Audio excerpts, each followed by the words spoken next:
السلام عليكم الاخوان. كيفاش القضيه كبرات ما بين الصحفي ديال الوانكم وهذاك الداعيه اللي تيتواجد بطنجه؟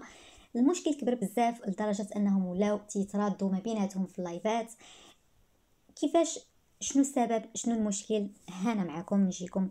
المشكل الاخوان هو ان هذاك الصحفي ديال الوانكم مشى باش يدير استجواب كالعاده، خدمته تيديرها، مشى باش يدير استجواب مع الداعيه. سافر لطنجه، مدينه طنجه، ودار هذاك الاستجواب. طرح اسئله وكان هو محايد من الموضوع، يعني متجرد من الموضوع. الناس اللي ما تعرفوش شنو زعما كان ما تيدخلش الاراء ديالته ووجهات النظر ديالته في القضيه، يعني كان تيسولو بواحد الحياديه، يعني ما هو ما معاه ما ضده، كان تيسولو عادي تيدير خدمته. اذا بهذا السيد هذا غادي يتهموا، غادي يتهم اذا بالداعيه، غادي يتهم الصحفي ديال الوانكم انه خرج معلومات ما كانش عليه وما عندوش الموافقه ديال هذاك الداعيه باش الصحفي ديال الوانكم يخرجها. وهذا الموضوع هذا بصح الاخوان، وما تسرعوش، يعني انا مازال تنهضر معكم دابا، مازال ما عطيتكمش وجهه الراي ديالي، واش انا مع الداعيه ولا مع. انا تنعاود لكم دابا، تنعاود لكم كي غادي نقول لكم، يعني تنعاود لكم بواحد الحياديه. الناس اللي ما تعرفوش شنو هي الحياديه، يعني ما تنزيد مع حتى شي حد، يعني دابا تنعاود لكم وتنشرح لكم تنبسط لكم. اما بالنسبه اللي بغى يعرف الوجهه ديال الراي ديالي، فالوجهه ديال الراي ديالي هي نفس الوجهه ديال الراي ديالكم اللي تدور لكم في الراس، فبلا ما تبقاو تشوشوا، يعني ما تسرعوش، تصنتوا ليا.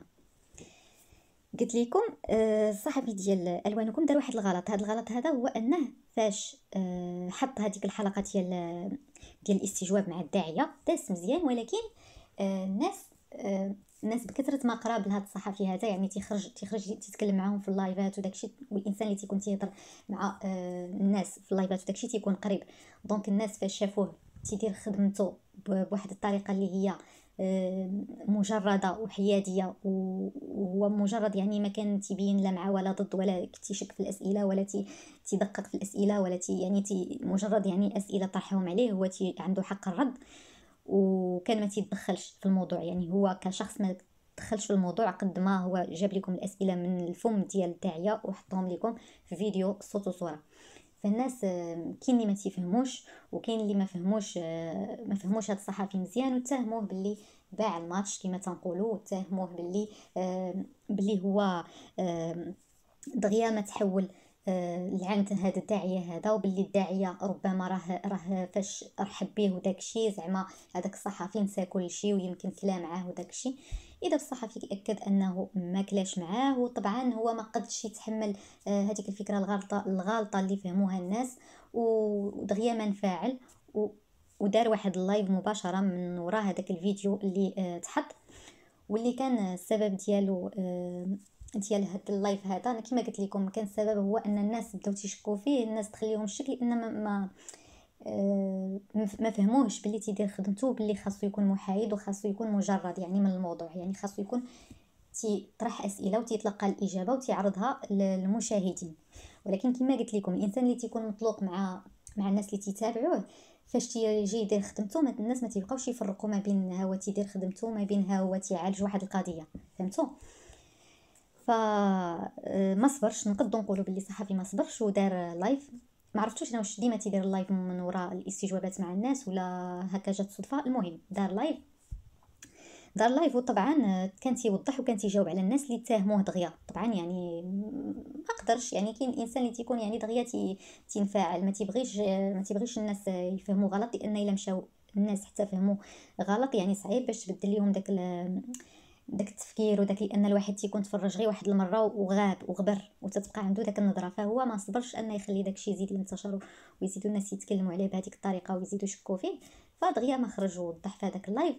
اذا بغيتي ترتكب واحد الغلط اللي زله لسان نقولوا، هاد زله لسان اللي ارتكبها فاش بدا تيسول على المطعم، على بدا تيسول على المطعم من ناحيه ديال نقولوا من ناحيه تجاريه، شحال تيدخل هذا المطعم هذا ديال الفلوس، وكيفاش كيقدر يخلص دوك الخدامه كلهم، وكيفاش تيجاري المحل وهو يلاه بادي، كيفاش واش تيقدر يدخل دوك الفلوس كلهم اللي باش يخلص الخدامه وكذا وكذا وكذا وكذا.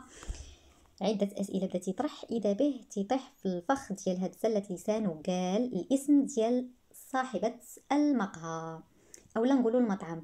والداعيه قال ليه ما تقولش الاسم. هو هاد الداعيه تعمد في الاول انه يقول ليه مطعم ديال واحد السيد، ما قاليش ديال واحد السيده، ربما لانه يقد هاد الهضره هذه تخلق ليه مشكل مع ربما نساء مثلا، الزوجه او الزوجه او شي سيده يعرفها بيناتهم العمل، شي حاجه بحال هكا، يقد يخلق ليه شي مشكل بحال هكا. الناس اللي تيتصنتوا، انا عرفتكم شنو بغيتو تقولوا، انا ما تندافع على حتى شي حد، غير فهموني. انا تنعاود لكم دابا، تنعاود لكم شنو طرا. انا دابا ما قلتش شنو هي الوجهه ديالي، دابا تنعاود لكم تصنتوا ليا مزيان، ما تسرعوش وتحكموا على الناس كما حكمتوا دغيا على الوانكم. المهم كمل لكم.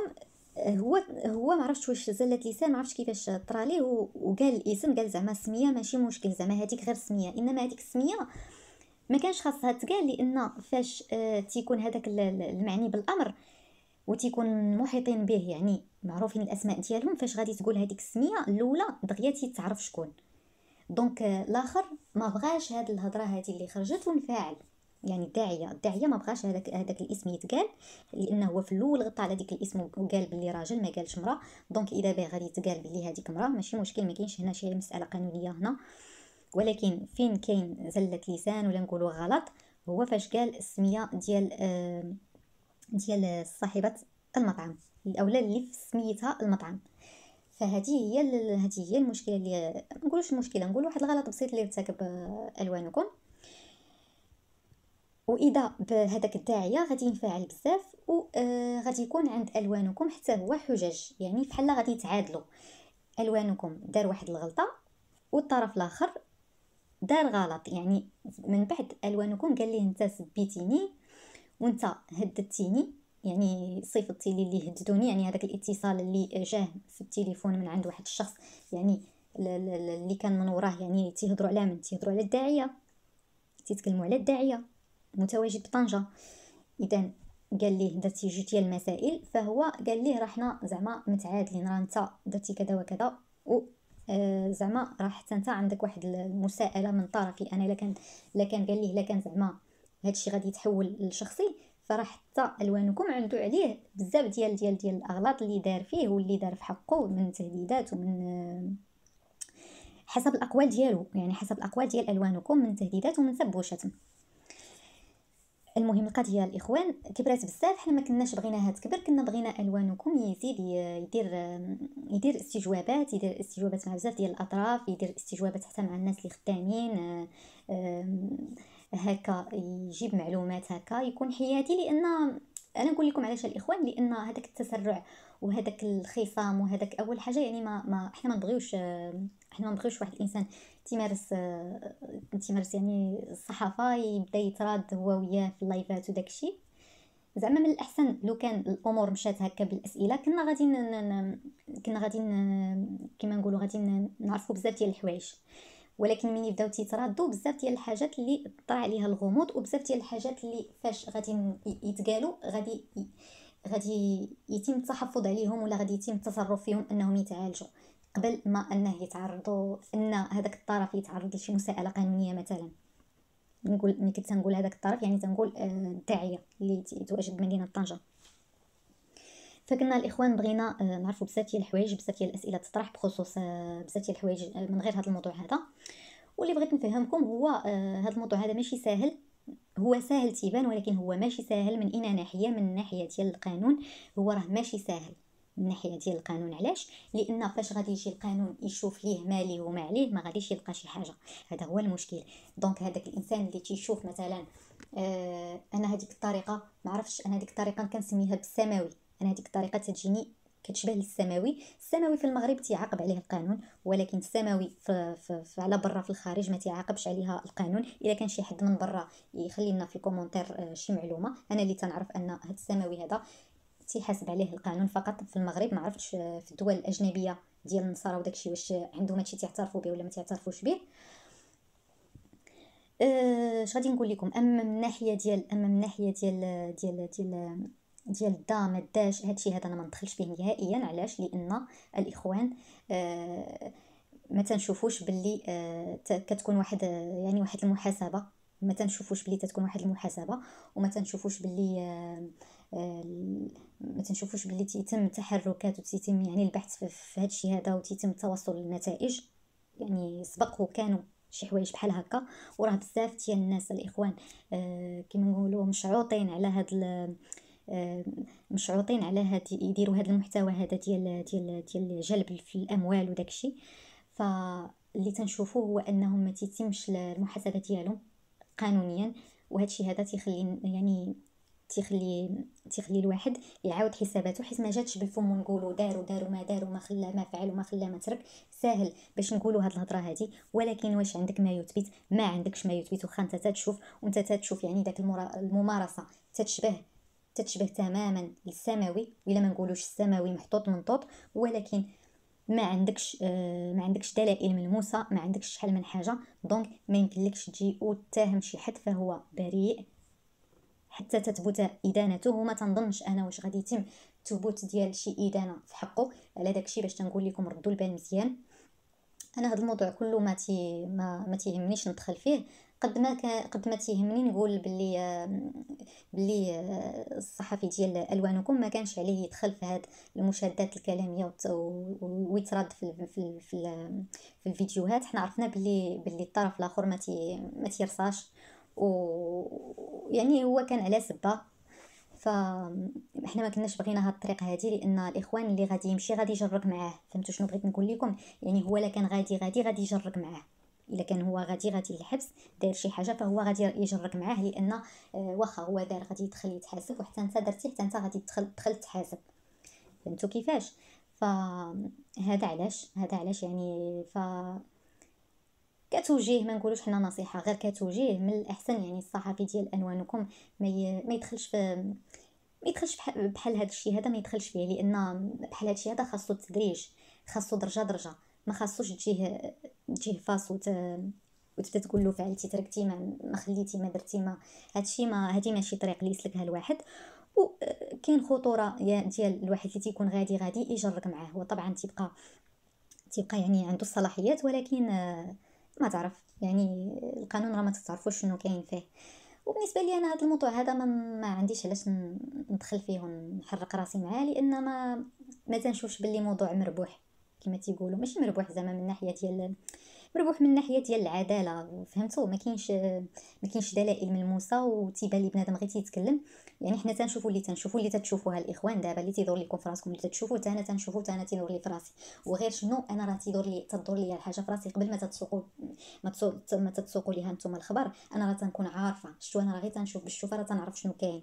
وراه كاين شي وحدين مازال وحده عليها الشكوك الاخوان، ما غاديش نقول سميتها، مازال وحده تدير الاحسان العمومي، وتدير هذا الاحسان هذا باش غادي نقول لكم بالتصوير، وتتانسيستي على التصوير، يعني مصره على التصوير لدرجه انها تشري تليفونات للناس اللي ما عندهمش باش يصوروا ليها ويصيفطوا ليها، وتتواصل هي مع الناس اللي تيصيفطوا ليهم الفلوس.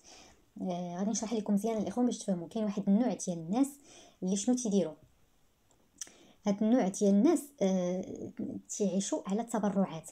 دابا مثلا تيجيبوا مثلا واحد جوج ديال الناس ولا جوج ديال النساء مثلا، وتيقولوا بلي محتاجين عمليه ديال القلب ولا محتاجين عمليه من دوك العمليات الكبار اللي تحتاجوا فلوس بزاف، وتيبداو يجمعوا الفلوس من كما نقولوا قبل شحال هادي قبل ملي ما كانش اليوتيوب.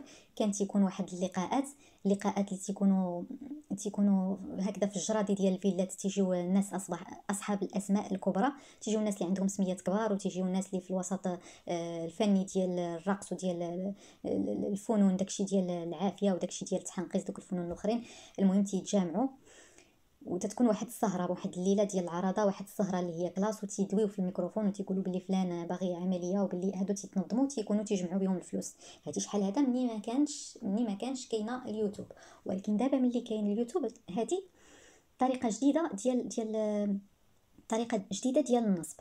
واللي مازال حنا ما عرفناش مزيان هو ان مثلا الا جيتي مثلا تفضح هاد الناس هادو، واش القانون تيحميك ولا ما تيحميكش؟ بما اننا حنا ما عرفناش واش القانون يعني غادي يحميك من الناحيه القانونيه. لكن تجاوزتي القانون يعني واخا تكون تجاوزتي يعني لا تجاوزتي القانون واخا يكون في سبيل انك يعني تنصح، وانك تنصح الناس ولا انك تنبه الناس للخطوره ديال شي انسان، فاذا كان تجاوزتي القانون راه تتسمى تجاوزتي القانون، كما تيقولوا القانون لا يحمي المغفلين. فهاد الشيء علاش انا تنبه يعني هما مشكورين، يعني الصحافه اللي تيحاولوا انهم يفتحوا بحال هاد الناس هادو مشكورين طبعا، ولكن خاصهم يردوا البال مزيان، لان ما كاينش دلائل ملموسه، وتنشوفوا باللي ما كتكونش محاسبه، عفوا، وما تيكونش واحد التدقيق، ما عرفتش ما تنلمسوش هادشي مزيان. وخا حنا تنشوفوا داكشي بعينينا وتنشوفوا بلي داكشي ما هواش، ولكن المهم انا هادشي راكم فهمتوني شنو بغيت نقول. الحاجه الاخرى اللي كنت غادي نتكلم فيها، الحاجه اللي كنت كنتكلم فيها ديال هذا الاحسان العمومي، هو على الله يثبتنا على الشهاده ديال هاد السيده هذه اللي قلت لكم. هاد السيده هذه اللي قلت لكم مازال ما مأكداش انا، شكوك كتحوم في الراس ديالي، ولكن بزاف ديال الحوايج اللي تيدلوا على ان هاد الناس هادو تنشطوا في هاد النشاط هذا، ولكن الله اعلم، يقد يكونوا دابا الناس عرفوني على شكون تنتكلم، ولكن 1+1 تتساوي 2، يعني انت تتصور مصر على التصوير، اذا انت تدير بهم شي حاجه، ومادام انت تتواصل مع ناس اللي تيعاونوك في داك المساعدات، اذا كاين ان في الموضوع. ما معنى هذيك السيده تكون لاباس عليها وتتحتاج انها تجمع مساعدات من ناس اخرين، باش من ناس اخرين اللي كبار في دول اخرى بحال المهم ما نزيدش نوضح بزاف، في دول اخرى ما نسميهاش، باش تعاوني بهم الناس، واللي انت تتقولي على راسك انك عندك الفلوس وانك ما تحتاجيش، واللي تنعرفوا حنا باللي تيك توك راه تيدخل بزاف ديال الفلوس، واليوتيوب تيدخل بزاف ديال الفلوس، يعني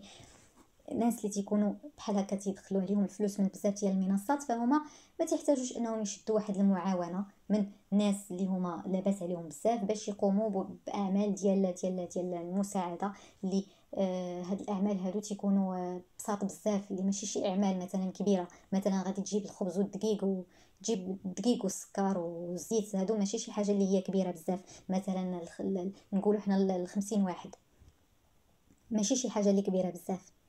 فالاخوان كاين شي حوايج عليهم علامه الاستفهام ما مفهومينش، وانا قلت لكم انا راني تنفهم الحاجه مازال بعيده، ويقد هذا الموضوع دابا اللي قلته انا يقد من هنا واحد 3 سنين 4 سنين عاد باش يتفضح، عاد باش يبان، راه كاين شي حوايج اللي انا تنكون عارفاهم من على ما نعرف شحال من عام، عاد باش تنشوفهم انا تيخرجوا للعلن، وتيبقى داك الحكم مطول، وتيخرجوا بزاف ديال الحاجات اللي تيبرئوهم وتيخرجوا. المهم الاخوان، انا تنقول لكم هذه صاحبه القناه راه ماشي شي وحده اللي غبيه، راه حنا تنفهموا تنشوفوا مزيان، ولكن ما تنخرجوش نصدعوا ريوسنا، لان ما بحال دويتي بحال ما دويتيش، ملي تكون حاجه ما معروفاش راه الا دويتي تتسمى غير دويتي. المهم الناس اللي اذكياء واللي تيفهموا دغيا راه تيفهموا دغيا. وردوا بالكم الخوت، ردوا بالكم، اللي بغى يدير شي حاجه يديرها تكون ملموسه، ما تكونش هكا من واحد لواحد، والله يحفظكم من كل شر. هذا ما كان. السلام عليكم.